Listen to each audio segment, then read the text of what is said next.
the studio with me this morning is the Registrar of Companies, formerly the Registrar General, Madam Jemima Oware, former Registrar General and now Registrar of Companies, and a member of the Ghana Bar Association, as well as the Federation of International Women Lawyers Association, that is FIDA.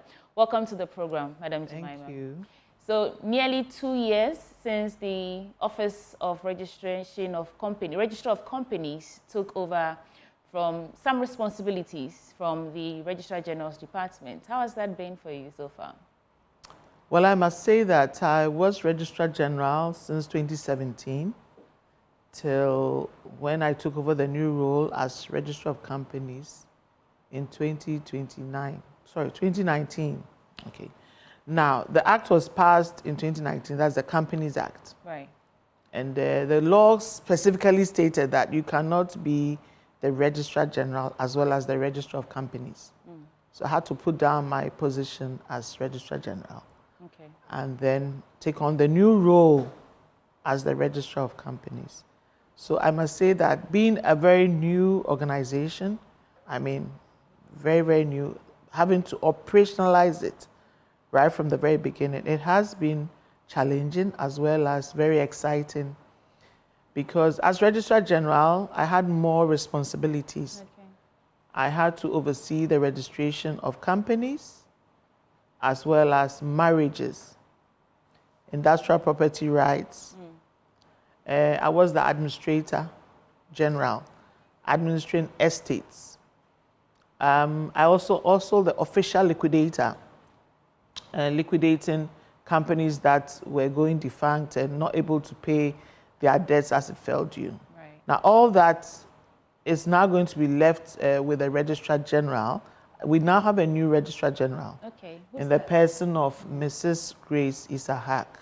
Okay, yeah. Okay, so she would concentrate on the registration of industrial property rights, marriages, and administration of estates. Okay. So that is the hive of. The Act specifically hived off the Office of the Registrar of Companies to focus on businesses.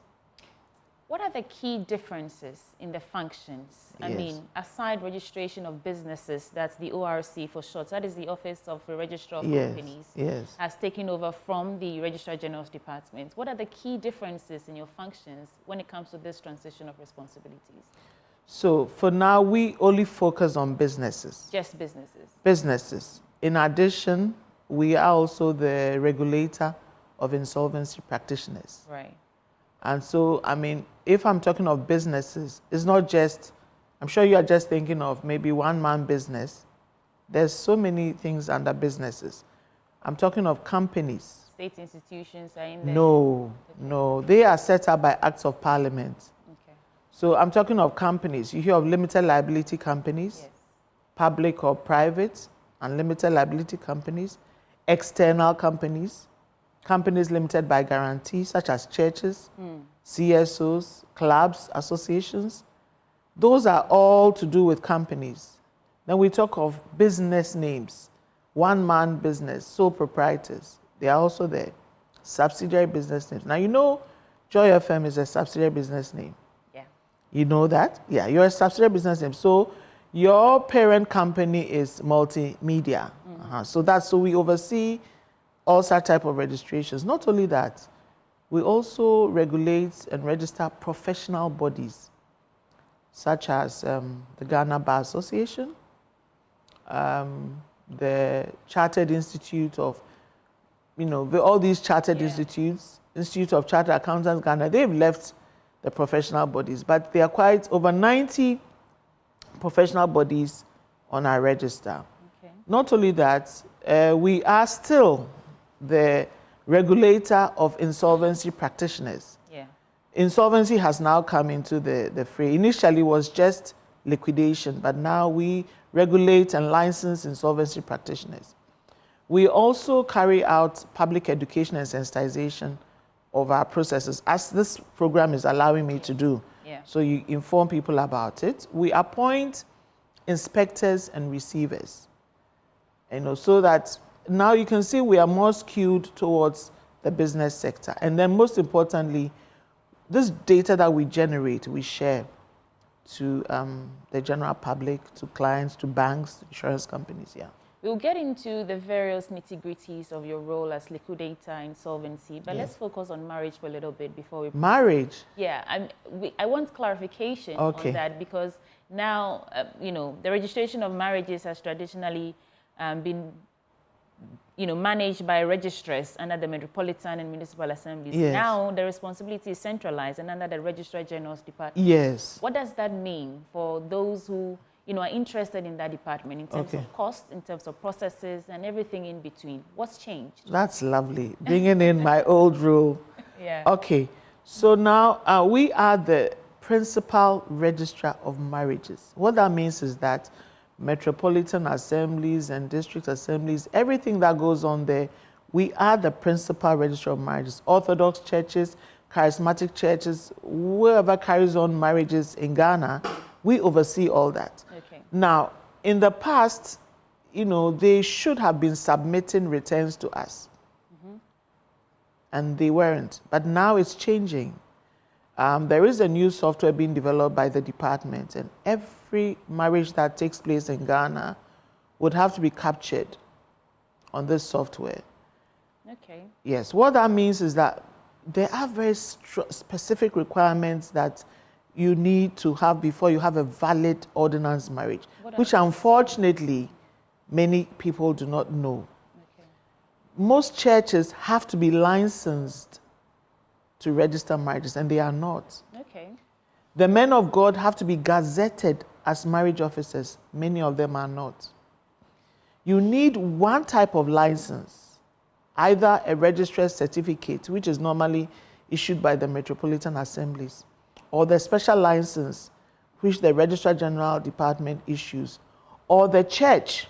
The church has forms they're supposed to complete to issue a license known as the marriage officer's license. But unfortunately, they don't. Sometimes you find marriages being, you know, conducted or officiated in gardens, in hotels. Yeah. Those places are not licensed. Does that mean those marriages are void? Okay. Unfortunately, they are void. I mean, many marriages in Ghana are void. Yes, because if they don't follow, it's very strict. The ordinance marriage is very strict. The premises has to be licensed. Sometimes, let's say the main church is licensed, and they think that the branches, therefore, can take the legality from the main church. No.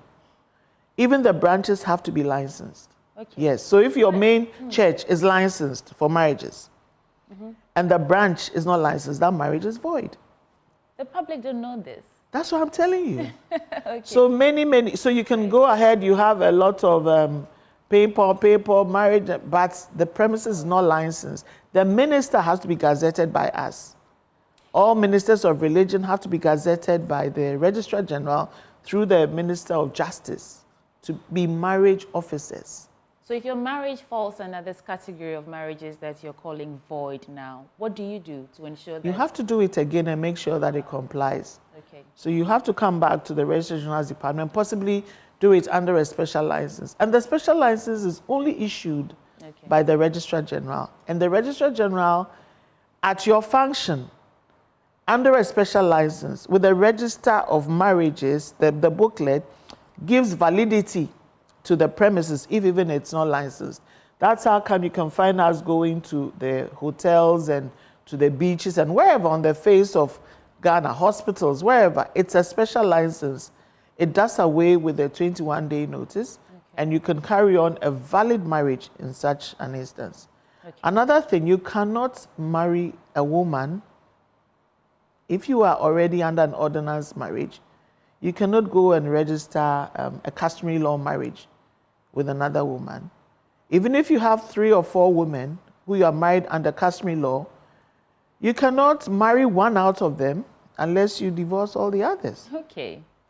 So I think that we have to maybe do more education, public education, so people understand how all of this works. Yes. Now let's focus on your role as,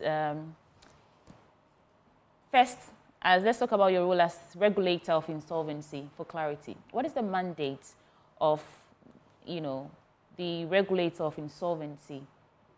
for the office of the, not only for the practitioners, but I mean, it means that if a company is in financial crisis and it's decided that they need to either restructure their debts to ensure that they're paying off their debtors, or in worst case scenario, wind it up, it means that you come in and oversee such processes. Is that correct? To some extent. Okay. Please let's get into that. In the past, it was just official liquidation. Okay. Under the Bodies Corporate Official Liquidations Act. And then I was then the official liquidator. And that's how come we're able to liquidate, I'm sure you heard of it, almost all these fund management companies and the DKMs and all that. Yes, because, yes. At that time, we didn't have this new legislation in place, the Corporate Insolvency Restructuring Act, 2020, Act 1015, as well as its amendment, Act 1031. Now, this legislation allows us to now bring in a rescue culture into the whole plane, such that we now bring on professionals in addition to the official liquidator. These professionals are chartered accountants, bankers, lawyers, who would normally be registered by the Ghana Association of Restructuring Insolvency Advisors. You've heard of them, GARIA? GARIA normally registers such professionals. Now, they take on that intermediary role now of trying to rescue these companies that are going through distress, either through administration or restructuring. And that's where we come in. And so GARIA would train them, and they would be brought over to us, and we would also go over their records and qualifications and everything, and license them as insolvency practitioners. So in that space, they would now ensure that companies that are going through distress are not liquidated by the official liquidator straight away. Yes. So creditors can appoint such professionals. The courts can appoint such professionals. And the registrar can also appoint such insolvency practitioners.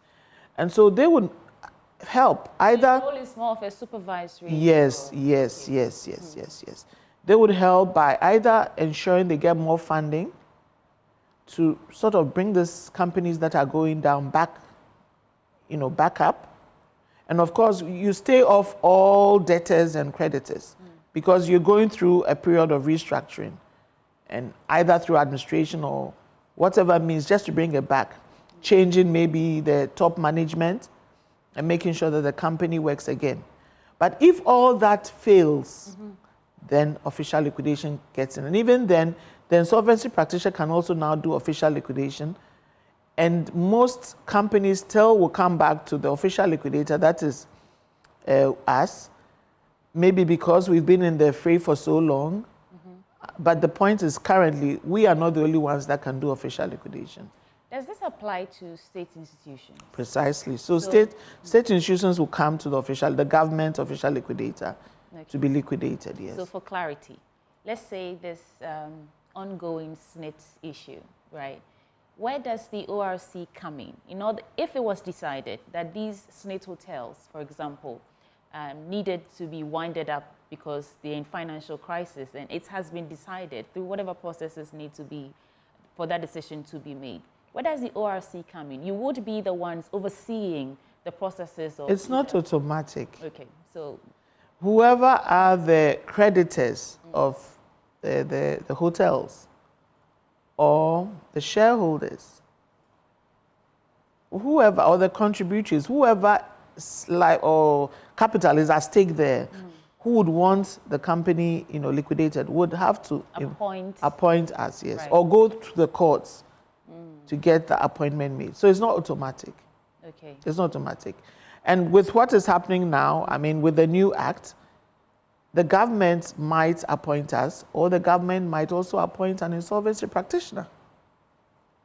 Okay. In the past, it was only the official liquidator, okay? But now it's not like that, as I said. But at the end of the day, we oversee that whole process. We license these insolvency practitioners. They are supposed to renew their licenses on a yearly basis.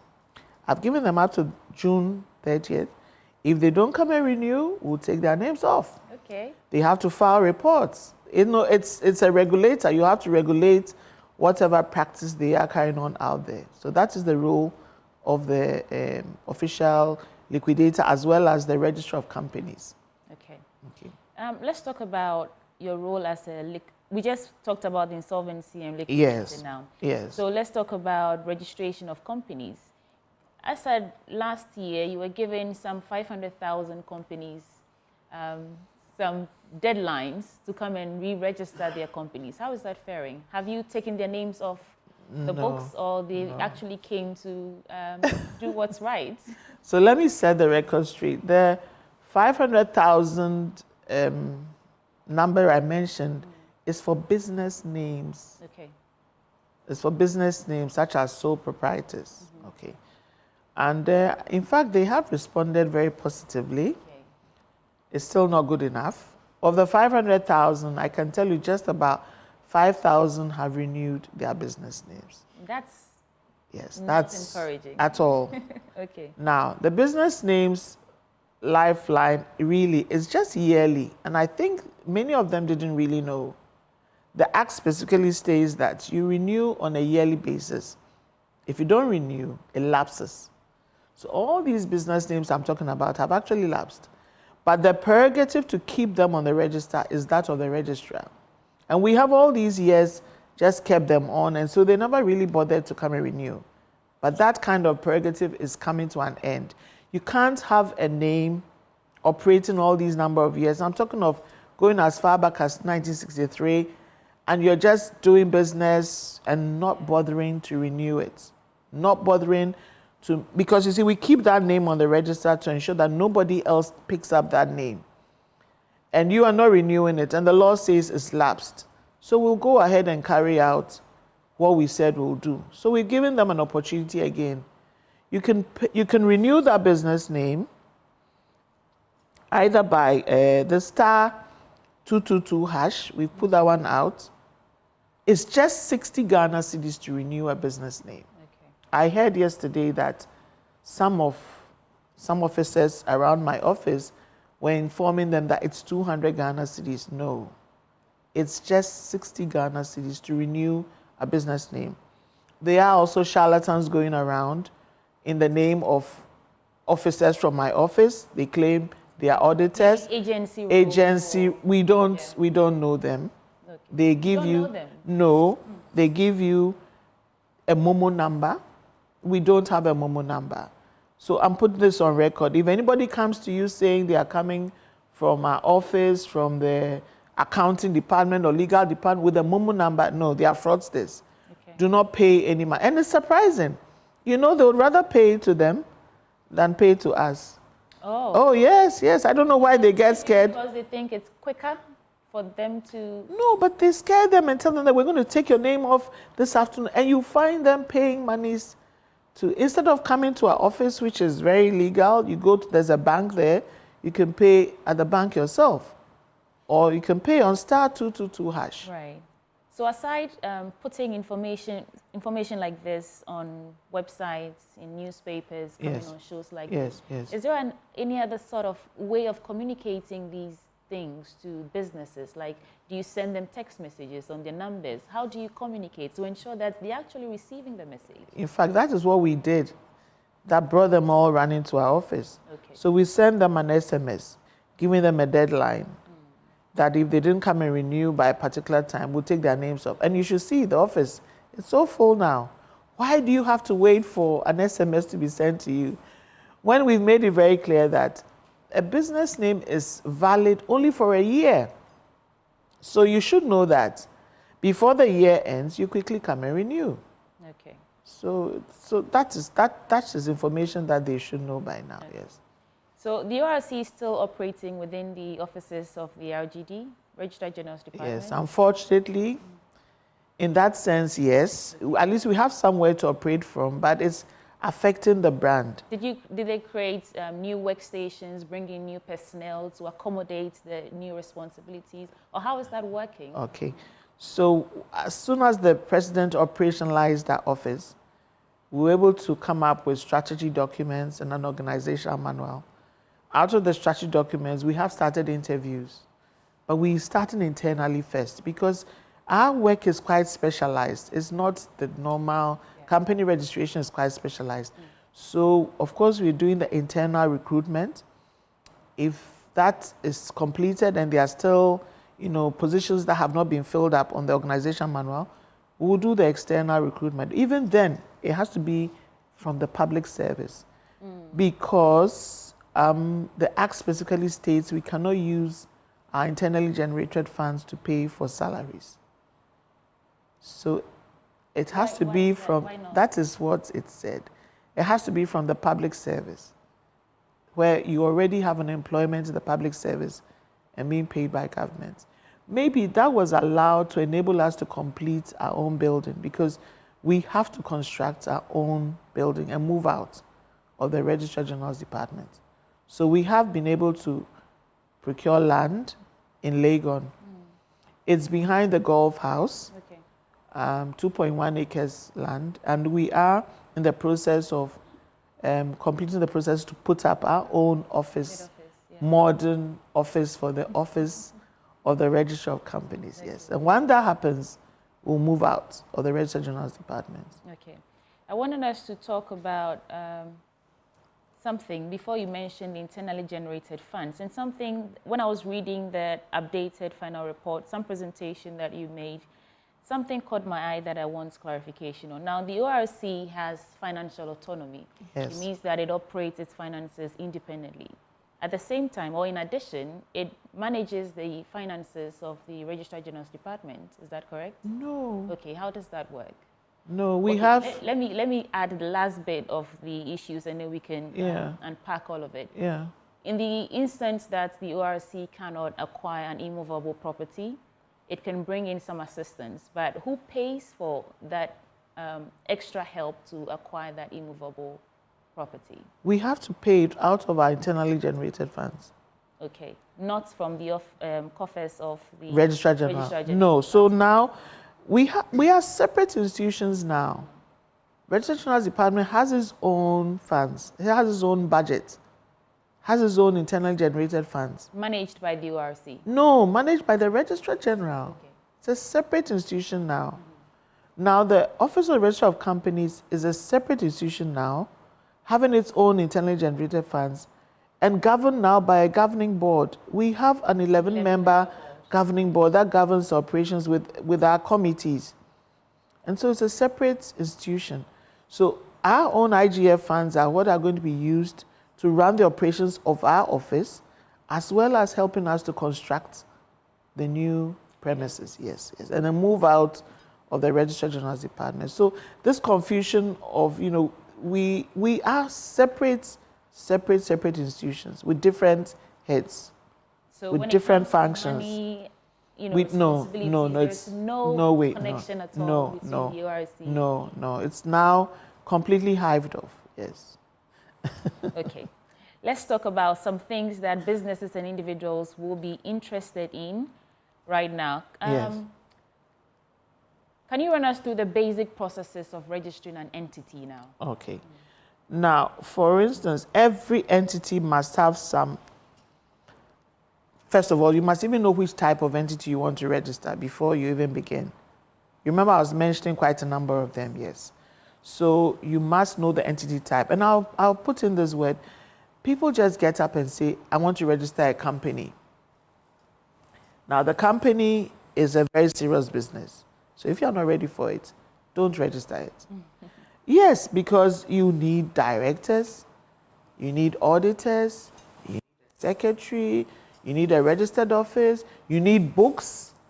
You must maintain books. You need an auditor who will be charging you quite a bit to put your financial statements together. If you're not ready, don't go for it. That's for big companies.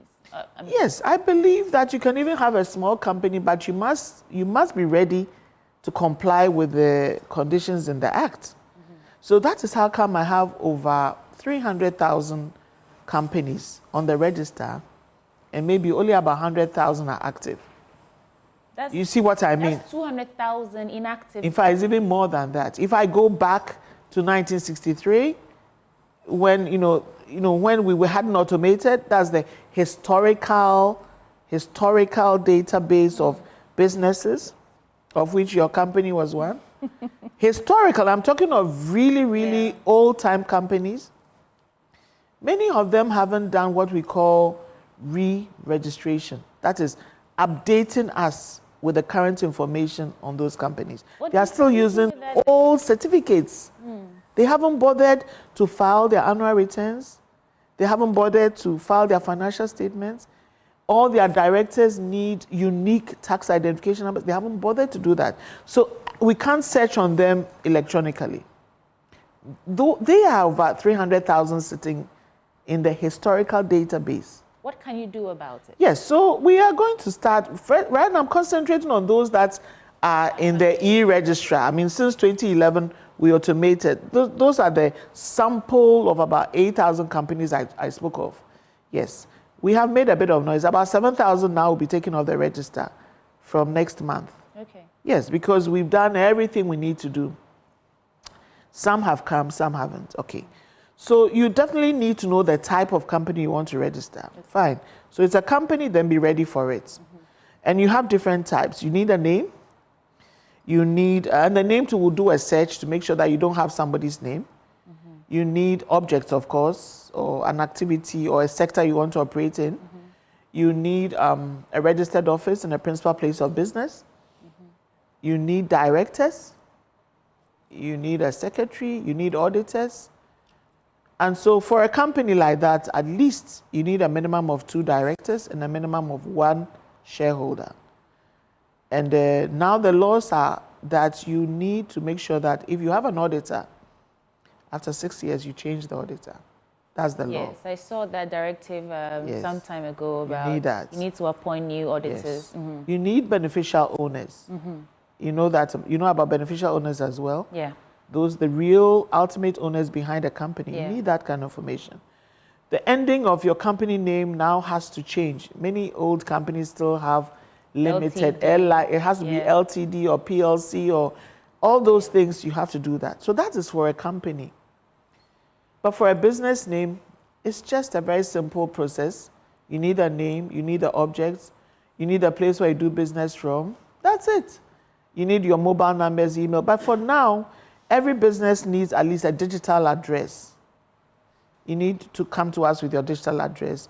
You need a unique identifier, the National Identification Authority card number.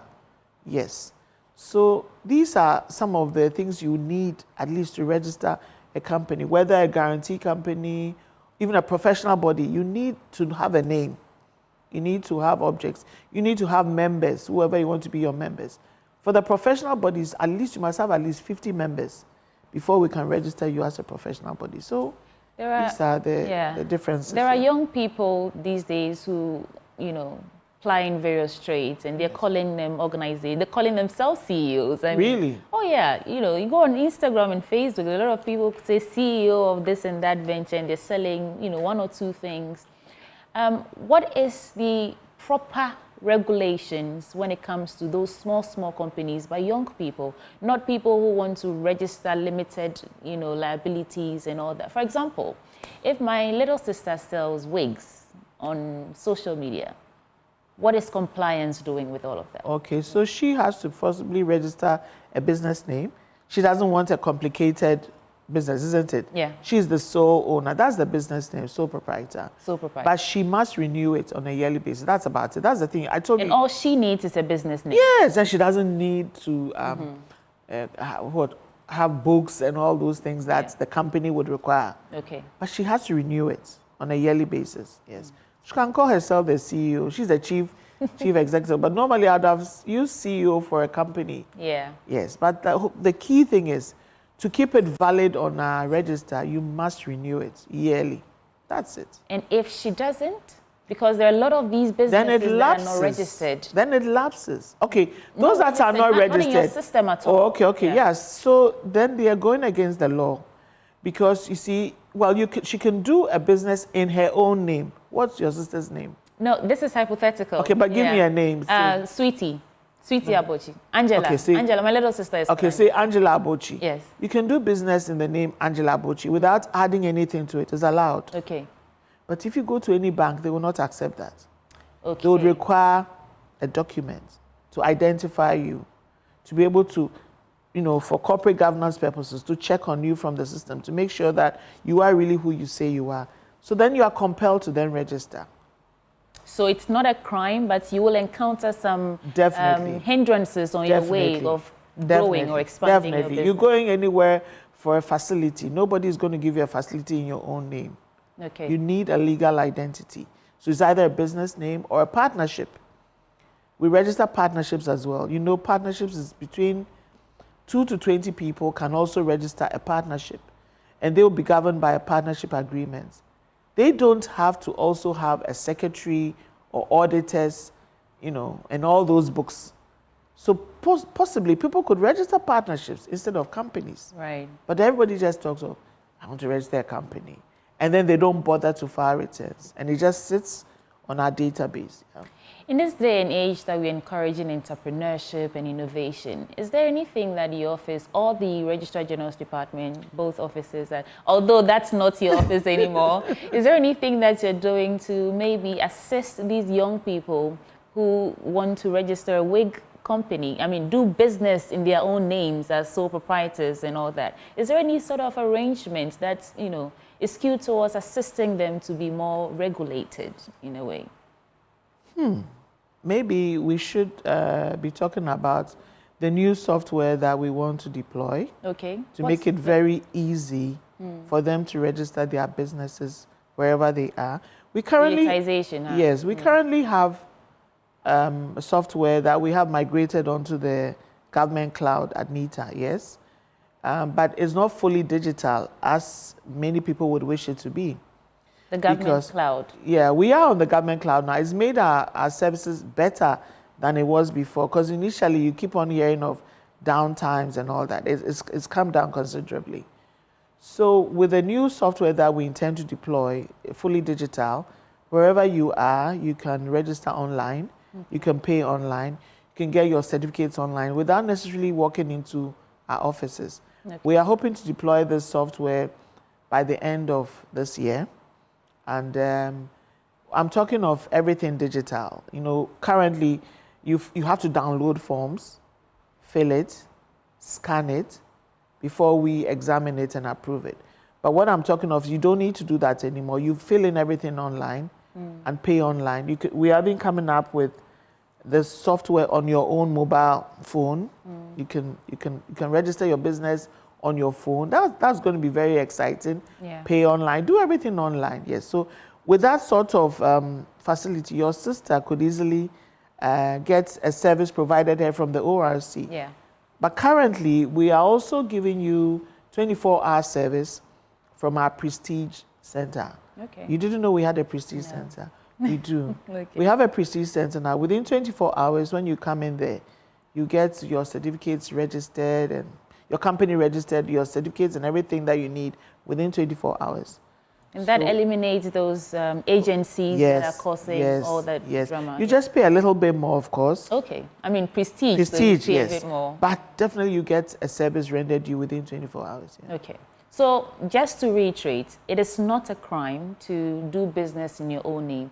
But what else could, constitute some sort of criminal act or conduct in the process of starting a business, operating a business, registering or not registering? Is there any criminality in there should someone decide that they do not want to actually register their company? Yeah, it's a criminal offense if you're operating a business not in your own name. Not in your own name. Yes, that's but criminal. You can say Sweetie Edumwa Ventures. Or even if you don't have the ventures, but consult, investments, realty, something, and you're doing business out there and you're not registered, it's criminal. The law is against that. Okay. Yes. I thought you said that you can do a business in your name. Yes, but I said you can't add. Okay. You can't add so something. You can't add those like consultancy. Yes. Okay. So if it's just Sweetie Edumwa, that's the business you are registering. Nobody's going to come against you. But and in that case, the only hindrance is if you need bank transactions. Or even going to for a visa or a contract. Yeah. Nobody's going to sign that with you. Okay. Yes. So don't add all these if that's what you want. Qualifications to the names that you want to do business. If that's what you want, yes. Okay. But there'll be disadvantages, I bet you. All right. So in terms of the warnings of closing down these entities who fail to comply with your rules of engagement, where do we stand right now?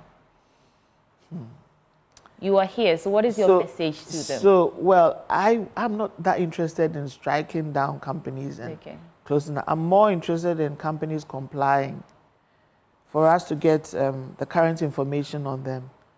I mean, think about it. You start off a business, you start off with your directors and your shareholders, and along the way, some of them die or some of them leave. And yet in our register, we have in there all these ghost names. Yeah. It's not right. You've moved. You started from, say, Kokomemle.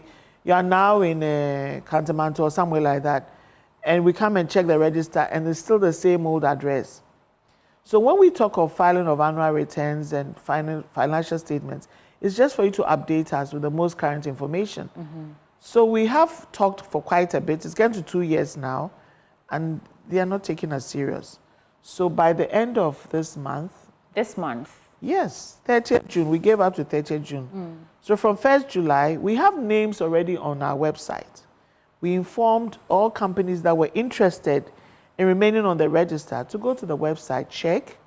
If their names are there and they are still interested in doing business in Ghana, then they should update us. So all those names that we would do, we'll do a run of the companies again. And all those that haven't complied, then we'll take the steps of striking their names off the register. Now, once we strike you off the register, you cannot use that name within the next 12 years unless you go to the courts and get them to order us to reinstate it. And even then, it's at the court's discretion. Once you take your names off, we will inform all banks. Yes, we will inform all banks about it. If in case you are operating an account, we will let them know that you are no more in our books. Because if you are not careful, they will continue to do business when they are not on the register. And which is also not good. So we will tell all business or government institutions that you do not sign any contract with any company unless you run a check. Do a due diligence on our register to check if the company is even still on our register. Okay, I think one challenge that's come out in our conversation so far, that will be impact on businesses in terms of decoupling the ORC from the RGD is access to information. Now, aside that, what other impact is this having on businesses? Or, for example, are there any upcoming legislative or policy changes that businesses should be aware of in relation to the ORC's function now? We have put it all out there already. I don't know why you say access to information. It's out there. Okay, what I mean is, there are some people who might not know that in terms of registration of businesses and all the other responsibilities that have been transferred from the RGD to the ORC, that's access to information, or getting to know that something like this has happened. So that's an impact on their business. If you don't know, then you don't know where to go, what to do, and you might just be committing a crime without even knowing. So aside that, what other impact is this decoupling of these two offices having on businesses? I think it's been quite minimal. Okay. Especially because we are still in the same premises. Okay. And we are carrying out quite a bit of public education and sensitization. Recently we even sent out our company inspectors to go around into the various business districts. Also, something we discovered. Tell me. This company, is it Chocolate Supreme or something? You see, the company name exists, but they have branded their business with a different name entirely. That is not registered. We discovered quite a lot of that. Every company name that you put on your register must be the same name you put on your premises. So you find out that the name on the certificate is different from what they are trading in. It's against the law. we realized that they are more excited putting up AMA's business operating permit than the document that gives them legality, which is the business register, the company certificate. That certificate that's... Yes, that is what gives you life.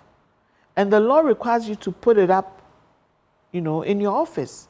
So you can't have a name on the certificate, and yet you're trading as a different name without registering it. Somebody can be given that very same name. We found that one out. Okay. Many of them didn't have books. I'm talking of books. Every company requires books. The books should be books on who your members are. They find our office as their book. So when they change shareholders, they run to our office to come and change. That should not be the case. You should carry on those changes in your office and update us on that later on. So I'm just trying to say that it's not that different. We have put out a lot of education out there. Our officers are out there. We are still in the same premises. Okay, so minimal impact. Yes, it's your duty to comply by filing your returns and updating us. I don't see the fact that we've moved, you know, making it so difficult, because that means in the past they were never filing any returns anyway. But those who were consistent in filing returns, when they come, we are still there. Okay. And we will still give you the service that you require. We are going to have to wrap up soon, but I want to find out, what's your vision, say, for the next 5 years as the Office of the Registrar of Companies now? What do you intend to achieve with this outfit in the next 5-10 years?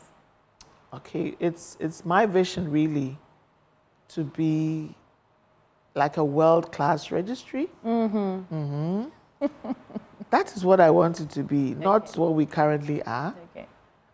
Customer-oriented, innovative, giving a service that is so seamless, easy, makes life very easy for our various clients, giving you a very healthy business environment, and also having quality data. That is why I keep on insisting on, you know, so that you can rely on the data that we have, you know, in our register. Okay. So that is my vision, so that you should come to ORC knowing that we will pamper you. Life will be easier for you. You're going to have a problem filing your returns and all that. Let me add another thing. With this new software that is coming, we are going to be digitizing even the financial statements. Okay. There is going to be an XBRL format Okay. of filing financial statements. That is a new way of also doing business. Electronically, you're not going to be scanning, you know, financial statements into our system. No, you key in your financials. So we can be able to get details that you just key in. Yes, that pull up fantastic, that fantastic. You need for you to... So we can pull out statistical reports from those figures. Okay.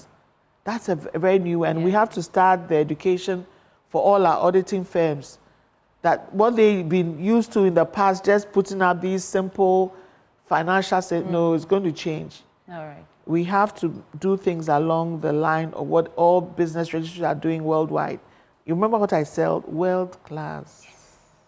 World class ORC for Ghana. Yes, that is what I'm looking for. I will give you the chance to share your final thoughts, and if we've left anything else, you can touch on that. But another interesting that caught my eye in this presentation, and in the formation of this 11-member board, it doesn't say anything about who appoints who, but when it comes to 2 female lawyers with expertise in corporate law, practice, blah, blah, blah, it specifically says that they should be nominated by the presidency. I thought that was very specific. Yes, okay. Why is that? Well, this is what the law said, but the president appoints me, and he appointed the chairman of the board. Appoints you and the chairman of the board. And the 2... And nominates or appoints. Okay, nominates. The word here is nominates. Okay, nominates. Okay, nominates. And we were appointed finally by him and the Public Services Commission. Okay. So there's a procedure. He nominates you, and then the Public Services Commission finally confirms, you know, your nomination. But most of the members of the board are representatives from institutional bodies. Yes. Such as Institute of Chartered Accountants. Yes. Securities and Exchange Commission, the Office of the Attorney General and Ministry of Justice, the Ministry of Securities and Trade, Exchange yes, Commission. all of them, Public Enterprises Federation. So they are representatives, and all these are bodies that we liaise with. Okay. So they are representatives from those bodies. Okay. I was kind of hoping to hear that that's for women representation or something, because it was very specific that 2 female lawyers to be appointed, nominated. Yeah, that is part of it. Okay. Bring us home. What will be your final words this morning? Well, I just want to thank you for giving us the opportunity, at least, to let the public know about the ORC. As you're very right, quite a number of people are still confused. They think that RGD is still the body that governs the operations of businesses and companies. But just to let you know that ORC is here to stay. We are focused on business registration and regulation, and also on making your work seamless. I mean, when you come to us, we are sure to give you quality service. That is our hallmark, quality service. Make life world-class, quality, innovative service. Make your life very easy. And all this is aimed at the socio-economic development of Ghana. That's the whole idea, to make Ghana a good place for businesses to thrive. So that is my word for all my customers. And just remember that we also have websites and Facebook accounts and all those, Twitter and all that. Right. We'll put it up afterwards. Okay. So they can also drop us messages if you have any issues, and we are there to help. Thank you. You are there to help. Jemima Oware is the Registrar of Companies, formerly the Registrar General, and also a member of the Federation of International Women Lawyers Association. And she was my guest this morning for AM Exclusive, bringing in all those updates and details in terms of the functions of the Office of the Registrar of Companies. Thank you so much for joining us for breakfast. Thank you. All right, we'll take...